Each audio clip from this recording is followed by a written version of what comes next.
Thanks for tuning in to another episode of Around the Coin.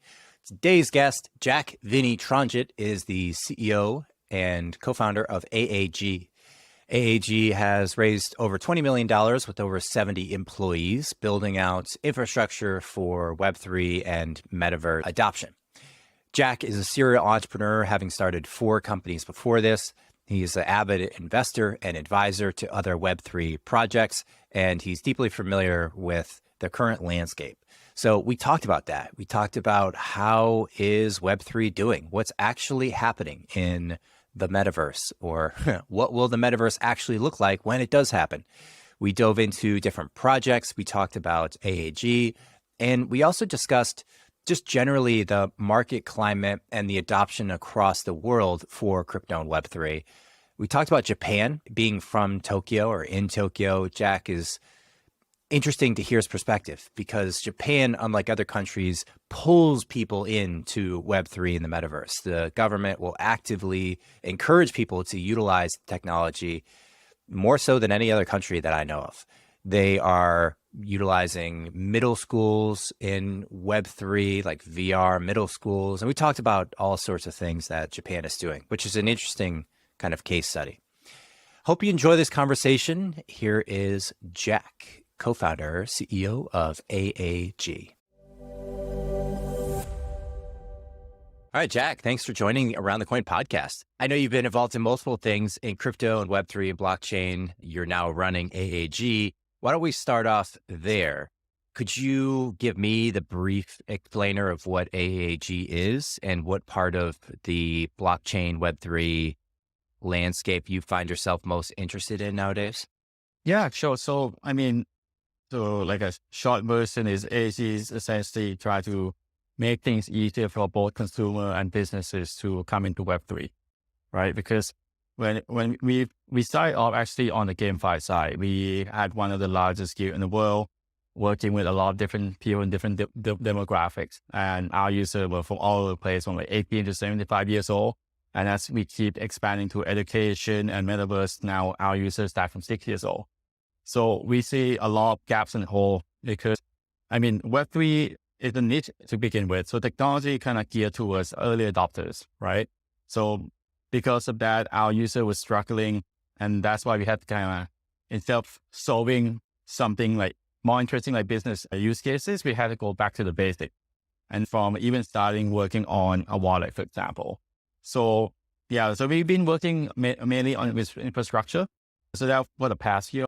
Right now, I think we kind of get there, and I think we're going to start working on more like solving use cases and working with different companies or actually different sectors to see like what they can do with Web3 and Metaverses. So do you think of it as still in the early prototyping and design phases where you're figuring out product market fit, or give me a sense of how long and at what scale the AAG ventures is at? I would say, so I had 4 startups, right? This is my 4th startup now. I would say we're pretty much ready to go to market. So we just gave access to our partners for our Meta1 wallet, for example, right? So I think we start from there and we keep continuing to build. So as part of building the Meta1 wallet, we also end up building our own search engine because there wasn't anything that like up to par available to us. And then Meta1 wallet itself also is essentially it's basically composing of 7 to 8 different products. And you can actually sell each of those off separately as well to our enterprise users, right? So I think we're ready to go. We're just trying to figure out right now whether we can scale. And I think within 2 to 3 weeks, we're pretty much going to open them up to the public and all these different businesses to use. Tell me a little bit about your previous startups. Which of these had, I imagine as startups do, they have different trajectories. Mm-hmm. Which of those stand out to you as being one of the startups that you learned the most from?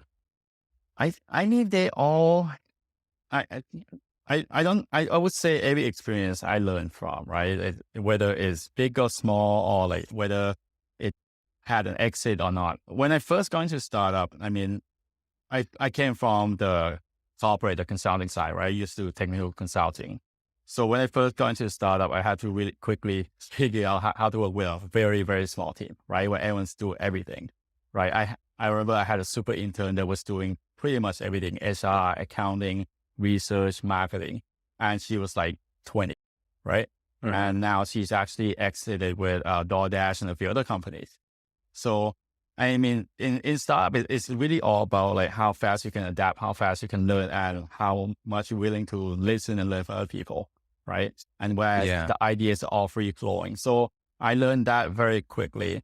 And then the interesting thing is, I mean, the idea that you have from the beginning might not be the right one. Or like you said, with the product market fit, when we came, the first startup I was working with in Silicon Valley, when we came out with the application platform, people didn't actually know what we're doing because it was a little bit too early, right? So what we ended up doing was we had to build application on top so that people was like, oh, so you can actually build application on top of this platform and for like travel, for using in fashion, running businesses and all this, right?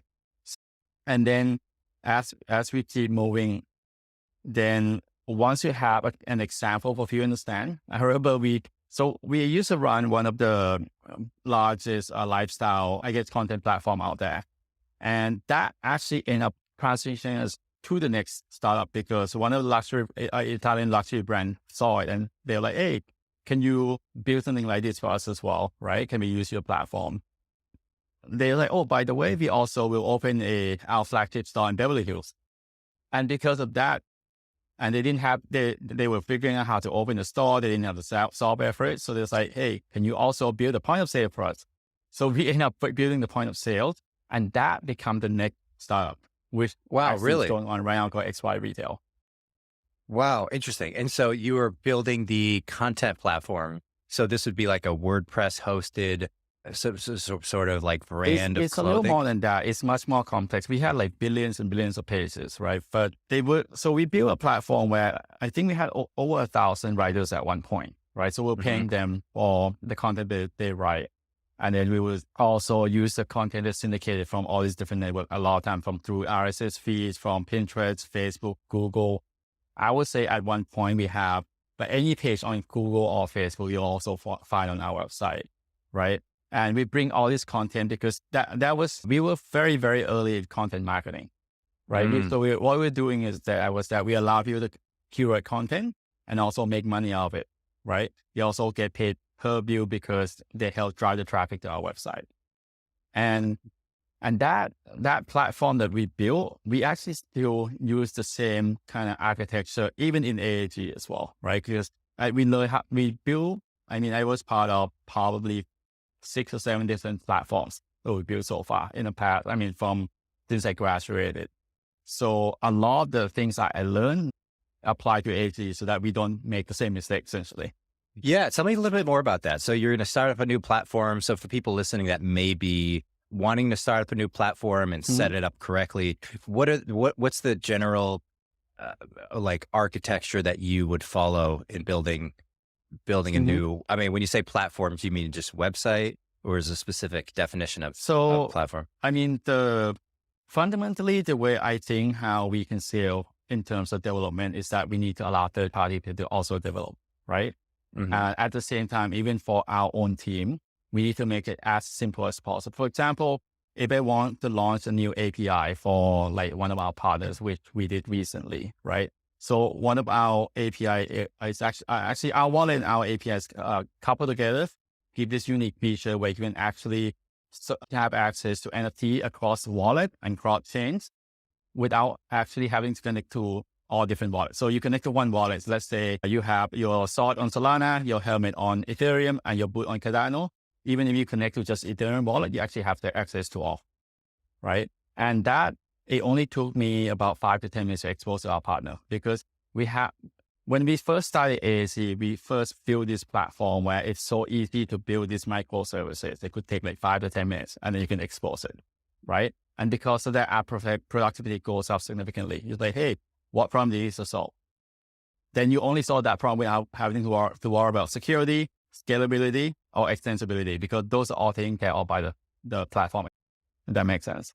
Got it. Okay. So just it's by analogy. So you had a custom built like PHP website that was that a brand was posting billions of page views from thousands of writers. So it was like SEO. And so you at the time you were running a company that was building the technology for this clothing brand and very popular one. And they wanted to open up a store. You built the point of sale system. When you've built multiple startups since then, you said you use the same architecture or the same like structure that's a successful structure. Is that like, are you utilizing a lot of like content writers and having SEO be a big part of the strategy, or what did you mean by that? I mean, SEO is always the big part of the strategy. So since then, I mean, that platform is no longer exists, right? And what we learned is that we can actually aggregate a lot of content from everywhere. And then we provide additional features. For example, we haven't launched this new feature yet, but in the near future, even AAG website will have all the news from around the world, which will actually give a way for people to react to it, right? So from the SEO's perspective, I mean, there's all these news that we don't actually generate, right? So we can, for example, listen to RSS feed coming in, and we give a way for people to react to it, right? For example, do people think this is fake? This is real? Is it useful? Is it not useful? They can comment on it. And that by itself for each piece of news become one page, right? To SEO. Our blockchain explorer as well, because we're doing a lot of cross-chain work. I mean, I think in the near future, we'll have like 10 billion pages because each of the transaction, each of the event, wallet, all these all become pages, right? So learning from the past experience, we're able to cut the cost down significantly. Instead of spending money on ads, right? We have all this content out there that if people search for any game or any decentralized application, most likely will be on page one, for example, right? Interesting. So that will help save us a lot of money. So Google search engine traffic is a big part of the acquisition strategy. Yes, definitely. Got it.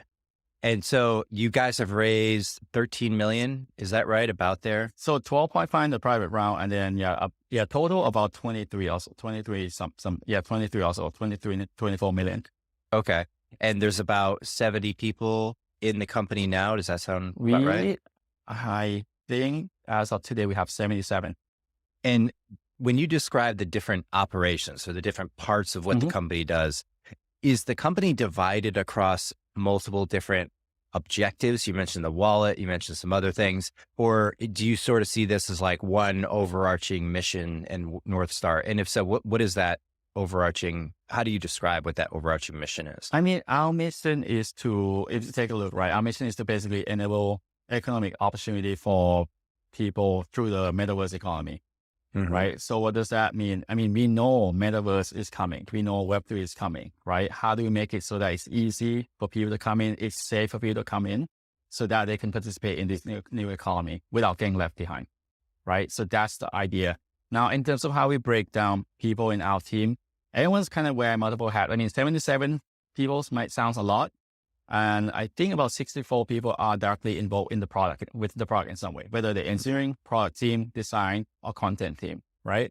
But so like, for example, even though I'm the CEO, I'm still involved with all the product. I still write code, right? So I work on a wallet, I work on a search engine. I typically do all the work on the content side as well. So basically I do a lot of automation, internal operation, and also do the automation, right? And then like Nick, for example, who's our VP of engineering, he's take care of the core platform. So the platform that I mentioned to you about scalability and security and all that stuff. And at the same time, he also helped work on certain application behind asset discovery and many other things, security framework. Got it. And so when you say Web3 is coming, Metaverse is coming, not a lot of people would disagree with that, but a lot of people would disagree with and are just generally unclear about what it looks like.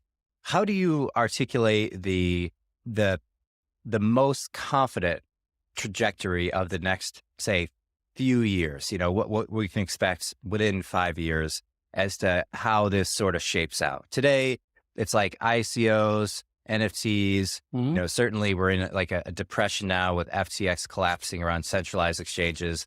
There doesn't seem to be a lot of like unanimous or consensus around the optimistic short-term future. Do you see this as being inevitable long-term? And if so, what can we first expect when we say the metaverse economy and and the Web3 economy? What does that mean to you in like practical terms? Sure. So let me first separate out. So for me, Web3 and Metaverse can run separately, right? Even though they kind of intertwine in some way, or like Sandbox case, they basically say it's the same thing, right? So on the Web3 side, I think the next big thing really going to be adoption. So what we've done a little bit of study, and we are predicting that by 2024, there'll be a lot of mainstream users coming in, right? And these are the ones that will never use MetaMask. They will never use hardware wallet, multi-sig wallet. And that's why we built our wallet out for those type of users that are just coming in. The one that used to security grade that the bank provide, for example, right? And what they are seeking is actually something useful to do outside DeFi and even GameFi, right? Even GameFi right now is basically a form of DeFi. So without going beyond this, like what we're doing right now, people will be like, then why do I have to come in, right? Because when you have innovation, it has to bring two things, or one of the two things at least. One, it has to basically allow you to do something new that you can't do before. Second, it has to at least make it more efficient, right? So if either one of these does not exist in your thesis, then why bring it at all? And we're still at that point now, especially in DeFi, because now the interest rates start coming back up, right? My friend's bank in Hong Kong now is giving you 6%, right? Which is also much safer than going to DeFi. And like our way right now, you break it like 2% with USDC, right? With the risk of DeFi. So now what is the selling point now for DeFi? Right? Because banks are safer. I'm not talking about things like exchange. I'm talking about just, let's say, go DBS also now giving 4.81%, right? So then there's safer option now. So the DeFi, I don't think is what going to bring in people. What going to bring in people into Web3, there are certain cases like, actually, let me give one example, right? Sneaker trading. Like how much do you know about sneaker trading? I know about it. I don't actively participate. Okay. So the way it works is that you have the buyer, the seller, and the authenticator, right? Mm-hmm. So typically this cycle takes about 7 to 9 days. I used to help build a platform that I do this as part of the other company. Go. Right. And like so the only one I know. Yeah. So let's say, take the case of StockX, right? So now the seller, when they send the item to be authenticated, right? So let's say that takes 3 days, and then authenticator might take another 3 days, right? Or sometimes there's a long life to take over a week. So that's how, and then when you send it to the buyer, that takes another 3 days. Now, what if you turn it to be NFT, right? So the seller sends to the authenticator, they issue NFT for it, and then keep it in a box somewhere. So they actually know how to preserve the quality of the sneaker as well, instead of it just being out there in air, in the wind, water, or whatever, right? So because of that now, once it's issued, it gets sent to the buyer in seconds, right? Now, after that, the buyer can turn around and go and sell it again to the next buyer, right? So all of a sudden, instead of you taking 7 to 9 days, you can trade even 100 times a day, right? Okay, so the idea is not it's not that the validator is checking that the shoe is in good condition. I mean, the shoe might be destroyed, and you're still trading the NFT. They have to check it that it's real, right? Real. So there's two things. Some ID number is real, right. And then also the quality. Because sometimes people might even buy this raw quality if it's worn by, let's say, Kobe Bryant when he died. Right. Okay. So they can't check. Obviously, the NFTs can't verify the status of the actual physical item. Right? There has to be human intervention there, right? So for this particular use case, it's interesting because it actually benefits 3 parties. So from the consumer side, they can trade faster, right? So they can basically don't have to wait as long. And let's say when Kobe Bryant died, his parachute went to $200 to $6,000, right? Mm-hmm. So now it's the second case. So the second side here is the brand is happy because they get 10% royalty fee, for example, right? So now instead of producing a parachute for $100, say what $200, so margin is $100, right? On that day alone, when it went to $200 to $6,000, right? If you get 10% of $600, all of a sudden your margin of that pair of shoes is $700, right? Mm-hmm. And then because it could be traded multiple times a day, I mean, that day, Nike probably could make like thousands of % from that single pair of shoes. Wow. Right? And of course, stuff is happy because they have the platform and that allows people to do this. So whenever you have the technology and you can have a win-win-win scenario, I mean, it's a no-brainer. And this kind of scenario, this kind of use case, I think will start popping up more and more as people understand Web3 and how to actually use it. So these are not NFTs just for, I mean, it's still collectible, but these are not DJ collectible like the 8-ball days and all those things, right? These are like the practical thing that kind of peg against the real world. Right. Well, I would argue that the shoes, in the same sense that a Bored Ape is not functional, the shoes are not, you're not buying these shoes to wear them. You're buying them. Correct. Because Whether or not collectible, right. yeah, Collectibles collectors do not care. Yeah. Right. So when in the world where the collector only buy to trade, then it does not matter. Now, if the final buyer want to redeem it, then it will come up from the vault, you burn the NFT and you get the item, right? You're right. So now people go even further. So let's say you can save the environment also, because if the whole point is to just trade, then and never gonna actually, so no one actually can ever wear them, then why produce them at all? So then you can save the cost of the material, the shipping, all those things. And then you only mint them when someone actually want them, right? I mean, it can go on and on and on. So this is one of the use cases that I think is already real. I mean, it's been live on StockX for over a year now, I think. And it really helped people think like what could come next. Right. I put this, so I think about things generally in classifications and then put the classification in a relative stack ranking in life. So the classification this would be is like numerically identified, right? They're not a commodity. It's like, this is item number 4858. And then that is in the collectibles, meaning that they don't serve any practical function by default. You could put the shoes on if you needed to, but by default, Bored Apes and Kobe shoes are still in this classification of like finite numbered, fungible, not fungible, collectible items, which probably are pretty fringe, right? Most people don't collect anything. And then for those who do collect, they're very passionate about the thing and it matters a lot, but it's still, it still to me seems like so then let's continue this. So Metaverse Web3, Meta, the company, formerly Facebook, clearly going in this direction strongly, investing billions. And their proposition seems to be more around the visual and interactive replacement to the two-dimensional screen and the mouse and the keyboard.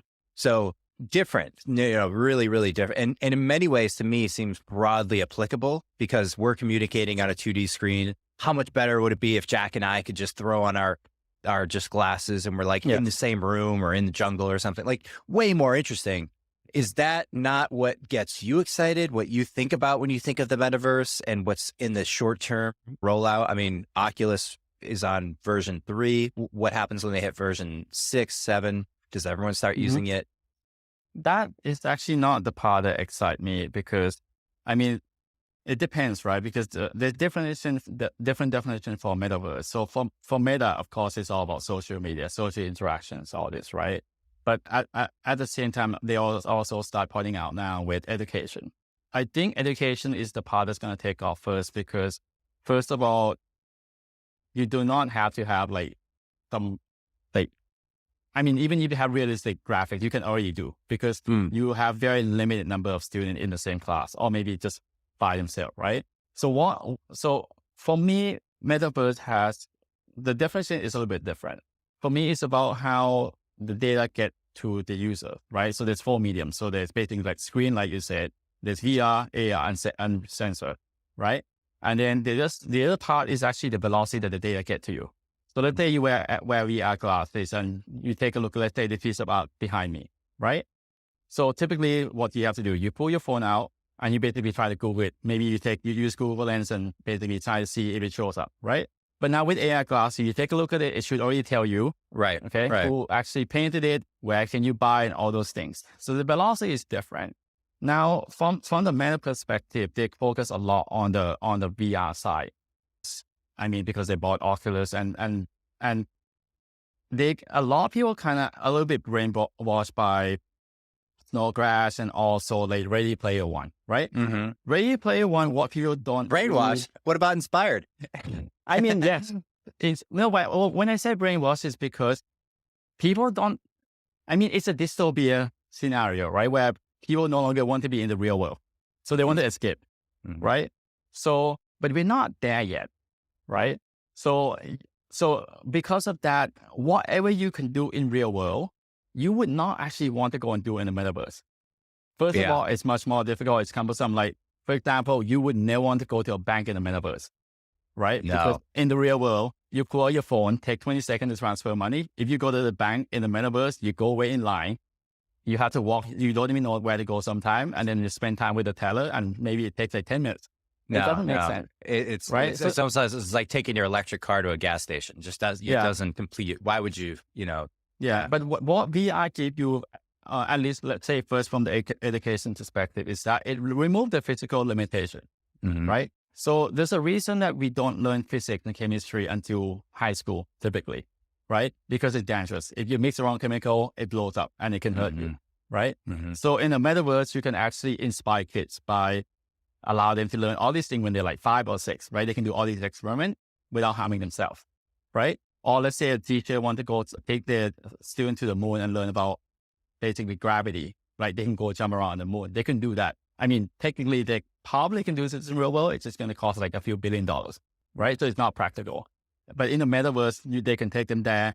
And I mean, kids can be inspired very easily, right? They actually enjoy, because learning through experience is actually much better than just reading books, studying about it and talk about it, right? So that's why I think education will take off first. And if you take a look at example in Japan, I don't know if you know this, but all the largest metaverses are all in Japan, right? Virtual Ship has the Guinness World Record right now with 500,000 people show up at the same time for Halloween Party 2019, right? So this produced by KDI. And then they now, that's a digital clone of Shibuya, and now they expand to a different area of Tokyo. And so right? When that happened in 2019, was this people in their apartments putting on a Oculus and diving into the same party? Or Yes. Some use VR, some just use their screen, and they all just show up to the same party. Yeah, they had concerts, they had events, they have different activities going on. Okay. Side note, why is this happening in Japan? Why do you think Japan when you said it, it's like, it seems obvious, but what is, why do I feel like that's obvious? Why is Japan? I mean, in the culture itself with anime and with gaming, I mean, it's that Japan is a given, right? But at the same time, it's because the government actually promoting Metaverse, actually pretty actively. Like I live in Tokyo, actually, right? So every week they would have a TV program talking about Metaverse and what it can do for businesses, for people, right? And then every week they give different use cases, and sometimes they even talk about how certain game were produced and how does it affect your emotion, all those things, right? Interestingly, they also talk about metaverses that produced by outside of Japan. Like, for example, I think 3 or 4 weeks ago, they were talking about the metaverse produced by the Department of Defense in the US, right? It's actually one of those that they use for to train their soldier before they go to Iraq or Afghanistan. For example, if you go there directly, right, there'll be a few things that could essentially harm them. Like there could be a sandstorm, there could be ambush, there could be many, many things going through landmine, all this, right? And having a chance to actually get trained in their own metaverse kind of help, I guess, get their soldiers to be ready and be prepared so that they don't like freak out when that happens. Totally, right? training. So there's all these ones that actually people know about in Japan, but when they ask people in the US, they're like, oh, never heard about this before. Right? So in a sense, like Japan leans into the future, where maybe the West kind of reluctantly falls into it. Like the press and the media kind of are very skeptical, often critical of technological advancement. Whereas in Japan, they're like, hey, let's the government's pulling people in this direction. Hey, sign up faster, move faster, which is interesting because Japan historically had been the last major civilization to be integrated into the global economy and trade. They were, they were basically self-isolated. And now look at that. Now they're like advancing the rate of progress of civilization. They know, right, that information is king. And if you live in Japan and you watch TV daily, you'll see that there are probably more documentary, TV dramas and all this. Constantly, you can learn about something every day, all day in so many different channels, right? So I don't get to talk to people who live in Japan all that frequently, especially people working in Web3 and Metaverse. What do you think both maybe the culture of Japan more softly, or explicitly the government is seeing? Are they saying, hey, this is our chance to improve the way that we live? Or what do you think the narrative is that's playing out for people in the culture or the government? Yeah, actually, I never really thought that much about that. So I think the narrative there is that, first of all, I think they want people to be ready because, I mean, like you said, they've been behind before, right? So they want to get ahead. They don't know whether it's, I mean, I think they all believe it's like me, it's going to be the next big thing, right? I mean, it's definitely coming and they don't want people to be behind, right? So at least they know, they heard about it. They know a little bit about it. They know how it's going to impact them, right? So that people are ready. Now they even go further. There's there's a university now, university, high school, and a junior high that are now exclusively in the metaverse also in Japan. Right? Wow. They go that far. So they're experimenting to see how effective is it to like teach in the metaverse, right? Where again, there's no physical limitation. It's much more interactive. It's also much more interesting to kids because it's almost like video game in some way.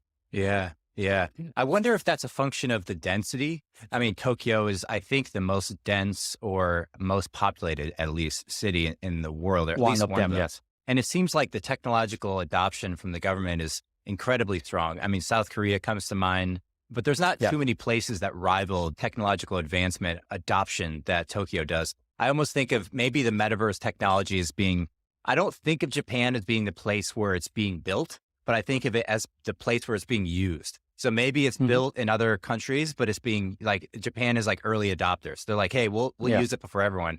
And there seems to be maybe like not the same level of criticism of it. You know, if you were to launch, for instance, a middle school VR in the US, it would be a lot of backlash, a lot of political pushback. Oh, this is bad for kids. We shouldn't do this. But Japan, you're not getting that. Is that right? I'm pretty sure they get that as well. Yeah, but there are at least more people who are willing to like go for it in a way. And COVID does help, right? Because during COVID, no one could go to class and all that thing. So I think because they already used to go to classes on Zoom. So why not take a step further and actually be more interactive in the metaverse? That's how I kind of see it. Yeah. Interesting. All right. So metaverse may be a little bit more vague. You mentioned the classroom setting, but ultimately when you think of metaverse, do you think of the glasses and the AR, VR experience? Is that the core idea? Yeah, that's only one part of it. So it's glasses, AR, VR, but at the same time, so metaverse to me is gamification as well, right? So, I mean, if you live in, you live in Singapore before, so you know that some people actually would go to a restaurant just because their credit card gives them 3% off, right? So, I mean, people usually gamify in the real world already. I think metaverse itself without gamification, it won't take off. So now it's just a matter of like, what else can you do to push people, right? So one example I gave to a government in Asia a few months ago is, let's say there's a region in the country where it's heavily affected by COVID, right? And they also rely heavily on tourism. Now, one way to help revive that region is to send a bunch of people up there, right? But how will you do that? So let's say you can, in the capital city, you can organize, let's say, a government-sponsored science fair. And the only way for your kids to actually enter is for your kid, so the parents to drive their kids up to that region, learn about the culture, about the history, and earn an NFT, which will basically become the access key to enter that competition in the city, right? So now, is that far-fetched? Probably not, because I mean, people willing to do so many random things, right, for that kid. And now I think it's going to be the part where we're going to start experimenting on like how part can be really push people to earn the benefit. And I think that has to be part of the narrative of metaverse as well. Interesting. And because of that, Metaverse and Web3 kind of join force, right? Because Web3 is nothing but CRM. It's really how you like, basically manage your users and provide the benefits and all that. Now, is it fair to make the analogy that the metaverse would be the like proprioceptual layer. So this is the layer in which you see, you hear, maybe you feel with haptic feedback. But that's primarily what I think of as Meta is building. Apple is probably developing. It seems to me the most obvious form function, beyond the iPhone. It's like 2D screens are not going to be here forever. Like it's just way more compelling to have a 3-dimensional interactive experience. And then Web3 is it's like the cognitive layer or the infrastructure layer behind it. It allows you to, through blockchain technology, buy, trade, sell, move things around without having any centralization or a centralized organizer of that. Is that a fair yin and yang to it? I would say that's fair. Yeah. And so with all that being said, there's so much to build. How do you think about with your limited resources, your team, how do you sort of prioritize what do we do today? What's next to build? The way at least the way I think is that if I'm going to solve a single problem, right, I need to see the whole thing holistically. Like our wallet is that example. The reason is basically 7 or 8 different products combined together. It's because, when people give you a wallet to use and they don't like think about all these different other things. Like, for example, blockchain security itself, like even managing seed phrases, seed phrases and private key and all that, right? That is just the basic. That is literally just blockchain, right? Our wallet has like basically what we call 7 layers of security on top, because like even someone who been in the industry for a while, right? I started playing around with Bitcoin since 2011. I still make mistakes a few months ago on Solana because I did not know that wallet address is case sensitive, right? And my keyboard was faulty. So whenever I copy and paste, the last character get deleted. Right? So I said, and I knew that. So I said, okay, what is the last character? It's capital E. But I type in lowercase e, I lost $2,000. That should never happen to anyone anymore, right? Where does that go? Does that just go? It's go into the black hole, and when someone get lucky and basically messed up that wallet, they will get it. But it's unavailable to anyone. Like, why can't you get it? You know the mistake you made. I can't get it because no one actually owned that wallet because of just that one case, right? And it's silly things like that. It should never happen. Like, and a lot of our users, right? Because on the GameFi side, like I said, our user demographic is so wide. A lot of them, they don't understand basic finance. They don't understand technology, right? So we can't expect them to like think about this kind of stuff. Or even like a lot of people got scammed because they went on Twitter and then they see this 0.1 BTC, you get 1 BTC back, right? So many of our team got scammed, actually. So even all that we're trying to prevent as well. So we essentially track all these wallet addresses on social media. And let's say if you're trying to go send it, we'll basically be like, hey, by the way, did you find that on Twitter? Because if you did, you probably don't want to send it, right? So we try to go as far as possible. Also, like because we have to deal with kids, right? Then, so people be like, hey, why don't you just give them $10? Like, what's the harm? But the problem in crypto is $10, can turn to $200,000 the next day, sometimes, right? So when that happens, if you're a parent, you're 9 months in LB, your kid go and basically buy a truckload of candy that show up in front of your house, and you'll be like, there you go, your college tuition's gone, right? So you may want to put in some kind of parental control so you control that your kid can only spend $10 a day. If they have to spend more than that, you can approve it, right? So why is that only available in an enterprise vault, right? Why is it not available for consumer? So basically, we're trying to bring all these enterprise-grade features to consumer and at the same time, make it easier to use as well. Otherwise, there will never be a Web3 adoption. Because when people make a mistake, they will just go away and say, I'm trying to send money back to my mom in let's say the Philippines, right?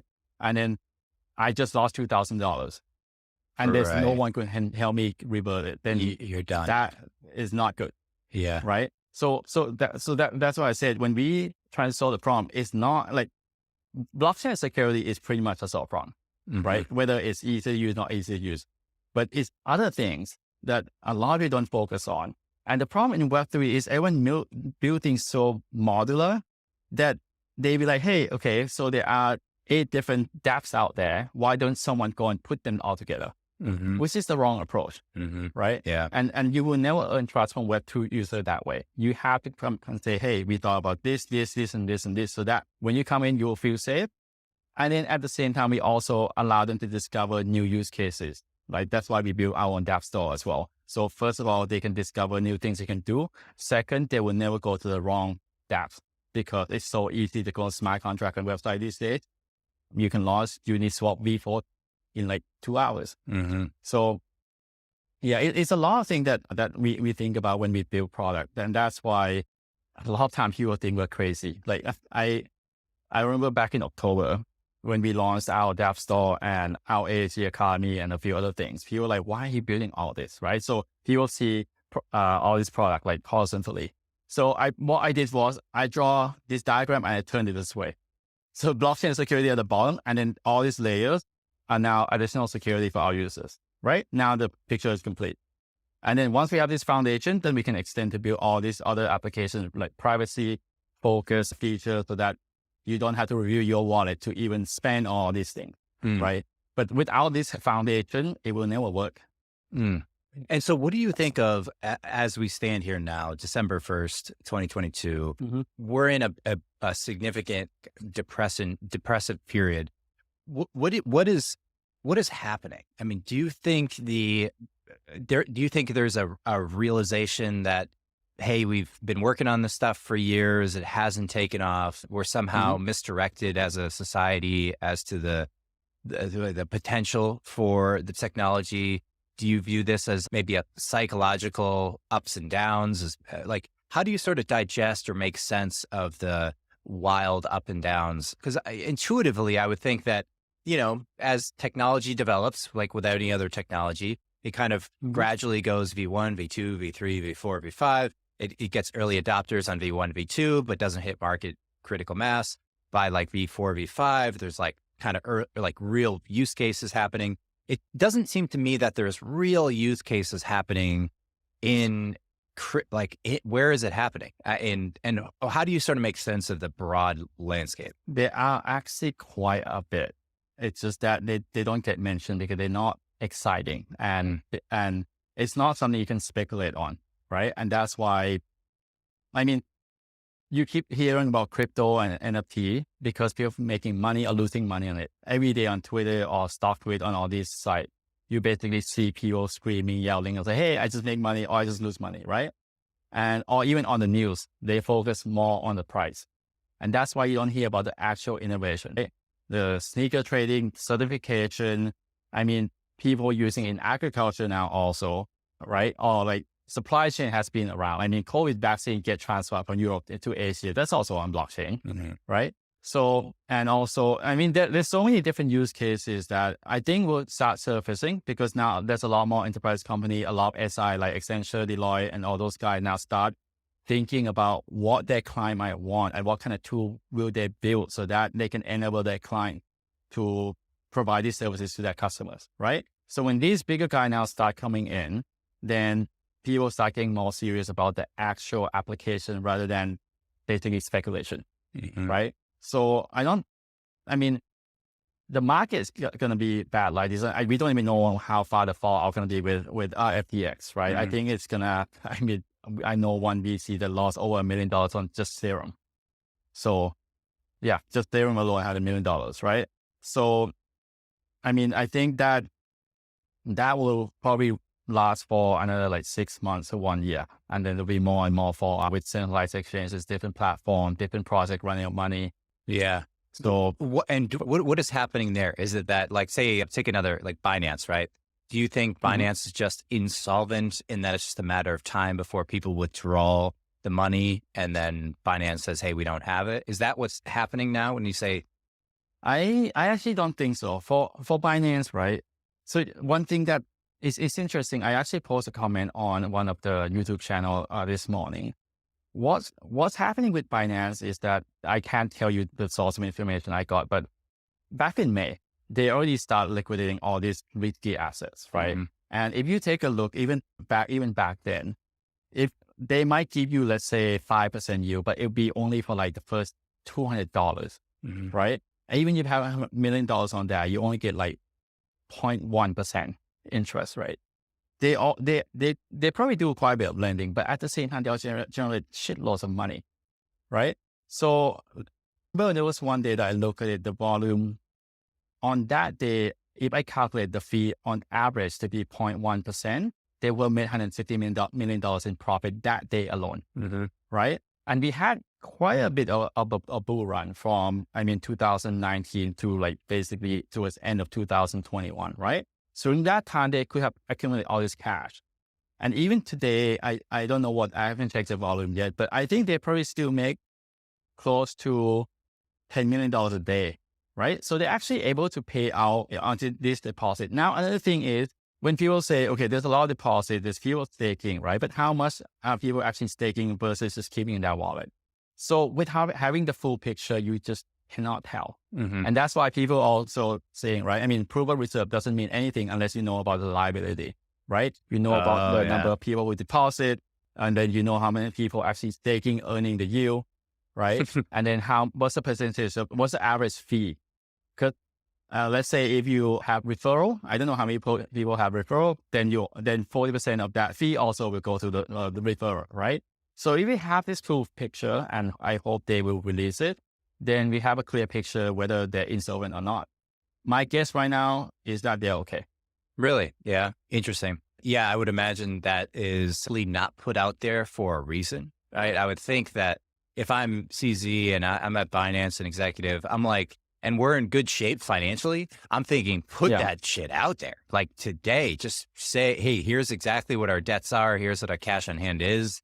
Here's the portfolio of balances we have. The fact that it's not happening is a little sus, right? So I have a theory. Yeah.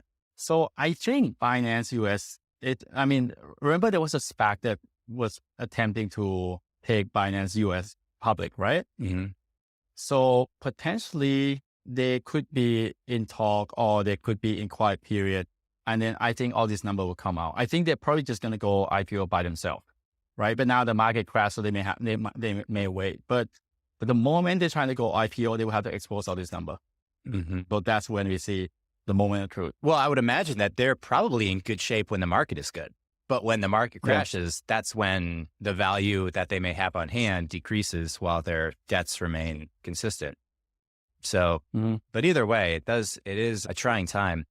Yeah. So we talked about Web3. We talked about what the Metaverse and Web3 look like together. And we discussed a little bit about the landscape, talked about AAG and kind of what you guys are doing. Are there any other things that come to mind as important ideas to get across or things that you think about on a regular basis that you want to elucidate, communicate? Yeah, I think on a regular basis, and so my thing is that I really want to figure out different use cases for different sector. So I've been like traveling around, I talk to banks, I talk to a supermarket, I talk to flower shop, I talk to every type of business, right? Because like I said, I really believe that Web3 and Metaverse are coming, but without helping these different sectors to realize what they can do with it, adoption will be slow, right? If you take a look back during the .com time, right? People didn't quite understand. A lot of people didn't even want to use email, right? Because they didn't see the benefit. It was like, oh, you can already do this. It's like the argument when the car came out, like, because you have a horse, you're not going to want a car, right? And I think really focusing on helping businesses understand what they can do, help consumer understand what they can do, I think that's the key to adoption. If you have a clear cut, that's why there's actually quite a few companies that put out the report, right? What does Metaverse mean for, this is I think Binance, Accenture, IBM, I think all these guys offer the report. And it's actually very interesting. Some of them very long, like 150 pages, right? So when people start reading those, they go like, oh, okay. So if you do this in this sector, maybe we can also apply here. Those, I think, what we should be focusing on right now, especially when it's down to, you might as well instead of trading, go spend time reading 150 pages, learn about what the field do, right?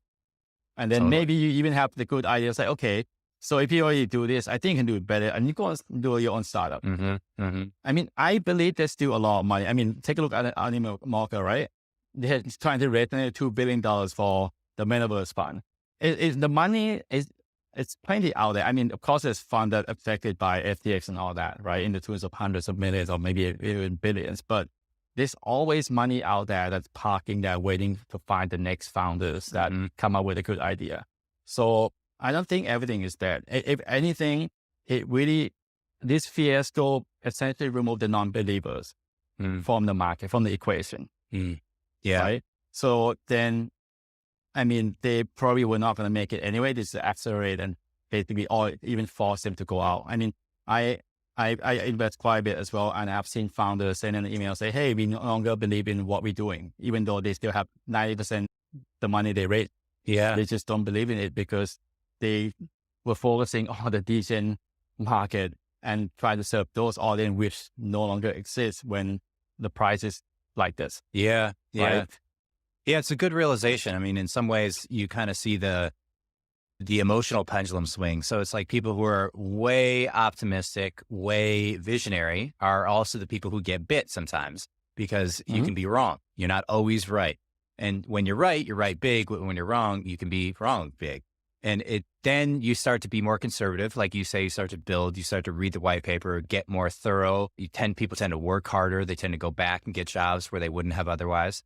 The creativity tends to decline in down markets as people focus on like lower level Maslow's hierarchy of needs. Like, hey, I'm going to build like a food infrastructure or like labor laws or like I'm going to build housing or like more critical infrastructure, like banking and finance, as opposed to Bored Ape Yacht Club. Like, you know, that stuff is not critical to survival. So it's like that kind of a natural part of the evolutionary process of civilization, in my view.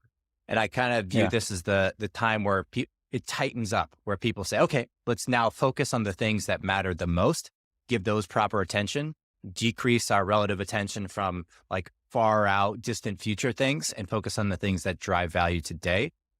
And it also attracts people in the market that were on the sidelines previously. Maybe I managed a hedge fund and I was like, crypto still seems, even though it's exploding, it still seems too risky. I don't understand it. Now those disciplined investors come in the space at the time, probably, you know, I don't know, who knows the market looks like, but maybe whenever it does pick back up, the companies who are still around and driving growth are going to be pretty strong fundamental businesses.